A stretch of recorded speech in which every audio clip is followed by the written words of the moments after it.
Bonjour, aujourd'hui on travaille les coups simples. Premièrement, ça prend une belle posture, un dos droit. Ensuite, on détend les épaules et les bras. La prise de baguette se fait avec le pouce et l'index, ensuite on ajoute les autres doigts.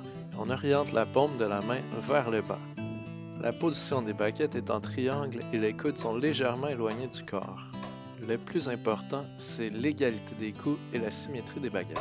La hauteur des deux baguettes doit être la même si on veut des coups égaux. Plus la baguette est haute, plus le son est fort, plus la baguette est basse, plus le son est doux. Le plus important, c'est de ne pas forcer. Il ne doit pas y avoir de tension dans les avant-bras. Si vous n'avez pas de baguette à la maison, vous pouvez pratiquer avec vos mains sur vos genoux ou soyez créatif. Le travail se fait à l'aide d'un métronome. Il est important de commencer avec un tempo lent et d'augmenter graduellement la vitesse pour se rendre à un tempo rapide. Vous pourrez ensuite utiliser votre musique favorite.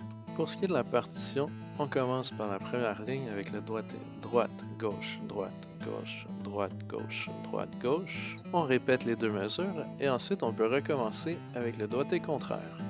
Pour nous aider à jouer les rythmes, on va les chanter. Alors, avec le métronome, on fait noir, noir, noir, noir, deux croches, deux croches, deux croches, deux croches. Le signe qu'on voit à la fin des deux mesures est un signe de reprise. Il renvoie à l'autre signe de reprise au début de la première mesure. Vous pouvez également répéter chaque section le nombre de fois que vous voulez.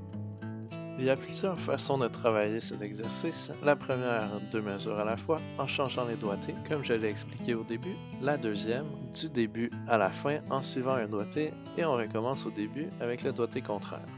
Finalement, on peut faire des contrastes de nuances, donc alterner entre forte, qui veut dire fort, et piano, qui veut dire doux. Par exemple, jouer deux mesures piano et deux mesures forte. Bonne pratique!